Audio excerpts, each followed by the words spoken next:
But luckily, we got a very special guest, folks, on episode 111 of Bombing Podcast. Yes. Good number. Host of the Drunk New Jokes show, ALDUS. The king himself. Thanks, guys. Thanks for coming on, dude. Thank you for having me. I feel good. Yeah, this was a last minute, very last minute. Dude, you texted me about 45 minutes ago. I did. And I was having a weird day, but I was like, I'm going to get out of this rut by coming here. You guys ever have that? Oh, yeah, all the time. Where it's like, I'm going to go, I have a bad day. I guess I'm going to do this open mic. You get there, it's an even worse day. Yeah, terrible. It's like fucking. It's like doubling down on a hand of blackjack. You're like, I'll get it this time. Yeah, and you bomb, and you're like, fuck. Maybe it's another mic. Boom, no. I'm going to quit next week. Yeah, did you ever done a mic and then you kill and you're like, I'm going to do one more? Yeah. Bomb. Yeah. Big bomb. And you're like, I should have gone home. Yeah, and I'm like, all right, I pushed it there. Do you ever get in that mindset where it's like, you're in the state of, if you kill, it's a relief, but if you bomb, you're like, yeah, that was my last mic ever. Yeah. I'm constantly a 5-minute set away from quitting every single week. Because I always wondered, I was like, does everyone not feel good? Does everyone? That's whenever I'm like at mics, I'm looking at everyone. I'm like, is everyone doing better than me? This is what the fuck. Okay, so this is how I look at it. I don't know about you guys. Every time that I like crush, have a fucking killer set, I'm like, I'm the voice of a fucking generation, dude. I'm the hot shit. The second I bomb, I'm like, what does a gun barrel taste like, actually? It's a bad feel. It's like a... It kind of retells yourself, like proves to yourself like the bad thoughts that you already have. You're like, you bomb and you're like, I knew I was a piece of shit. Yeah, dude. It's always valid, but when I kill, it's like, that's true too. That is also true. I knew I was great.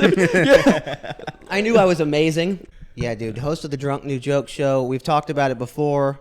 We've been on it a couple times. We cannot sing its praises high enough. Guys, if you're in LA, it's the most fun show that you can go to. It really is. And we've said this before, but it is true. For any new viewers listening, it's not like a normal like show. There's like this gimmick behind it that is so fun to watch and be on.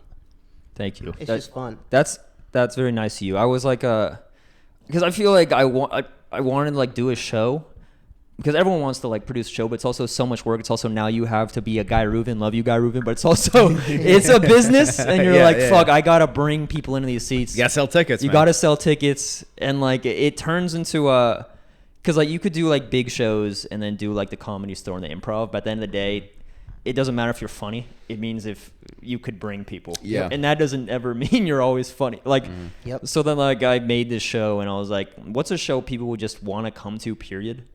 Like right now it has to be a bringer. It's not going to be forever, but it's just like, we're just building it up, working out the kinks. But I just want to be a show where it's like, just come hang out, guys. It's fun. You're going to get hammered. You might hear the N-word. Yeah. might. It happened. Censor's name. That was crazy. He did it. He really? White guy, by the way. White guy, very white guy. Dropped the hard R. He did it hard. He Kramered himself. Yeah. But it was crazy. But it still got a laugh. He had to take a shot, folks. He had to take a shot. Yeah, Drunk Dude Jokes, you have to take big swings. Yeah. We've explained the premise of it before, but it's you recently changed it. Now it's just new jokes. I think we're going back to just a little bit of old jokes. You think so? I think we're going to do... So how it starts is 2 minutes old jokes just to win the audience over. And let them know you're actually funny. Yeah, let them know you're actually funny. Which is important because, like, especially if you're doing just new stuff, you need to prove that, like, hey, I can do this, but please, this is new material. Yeah, it's just to win them over right from the top. Because if you just start off from the top new jokes, you're just bombing. You're going to black out and take, like, 8 shots. Yeah. I've seen it. Yeah, that happened to me for a show. It was 2 minutes old jokes to win them over, and then 4 minutes new jokes. Yeah. And then if the crowd doesn't laugh, the judges and the audience collectively decide if it's funny or not. And if it's not funny, everyone starts chanting, take a shot. Yeah. And it's turned into a party. It has. And it's so fun. It's the crowd there that's what's fun about it is like you're an audience member, and normally at comedy shows like you're just supposed to sit there and be quiet and laugh or don't. Yeah. But you are like part of the show as an audience member, and it's just so fun to watch. Thank you. Yeah, it's so cool because everyone hangs on at every word because they just want to see like, ooh, is he gonna fuck up? Is he gonna fuck up? Is she gonna fuck up? So. And it's just brand new jokes. Yeah. So you kind of don't know how it's gonna go. Yeah, and it's wetter. It's basically just a drunk open mic.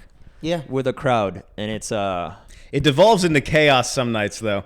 towards the end. You really want that like first 5 going up time slot. Yeah. Because the audience is drinking, everybody's drinking. You're handing out shots to people in the crowd. Yeah. So like, if you're going on like second to last or last, you could have a joke that does well, but then the crowd's like, fucking like, shut drink, the fuck dude. up, bitch. I was talking with Logan Kiros. He leaned over and he said, I think this is the only show that I'm sad to be a headliner on. Because that's so funny. You dream to be a headliner, and then you get on a show like this and you're like, fuck, the crowd's hammered.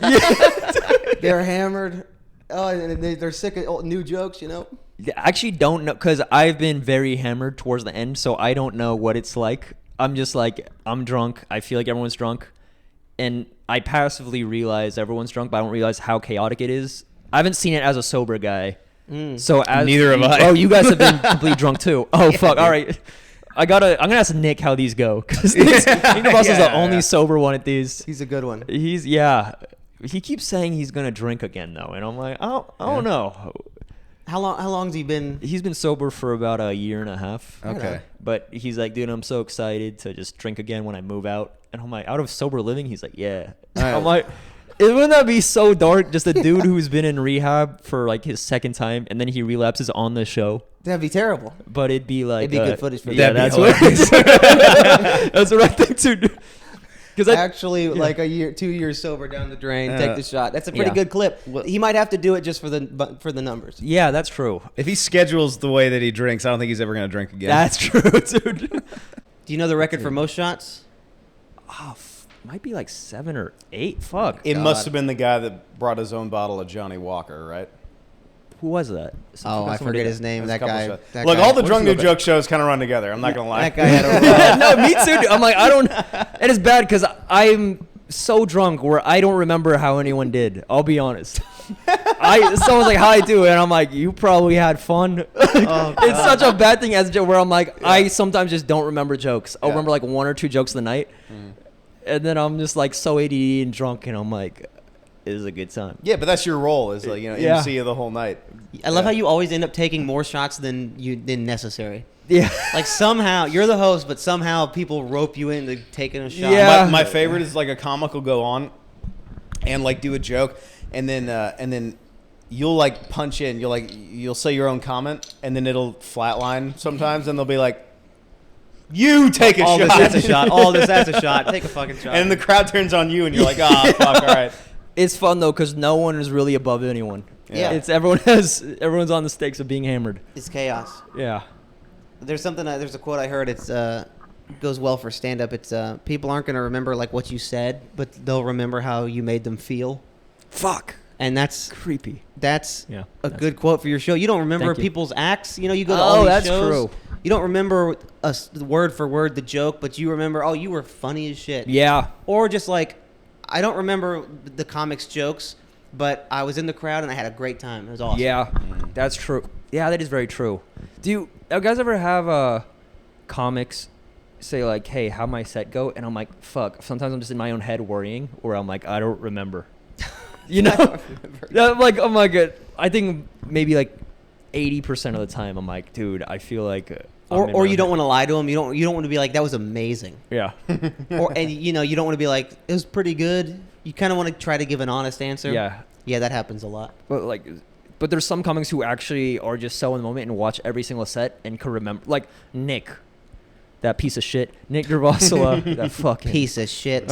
He could he's like, yeah, you had a tag here, you could add it here, and then here. And I'm like, oh, that's such a good note. Thank you. He's like, how'd I do? And I'm like, I don't know. It's pretty good. Yeah, you're awesome, dude. If only he remembered his calendar the way he remembers tags. That's very true. That's what you need, though, Nick. It shows that he's honest.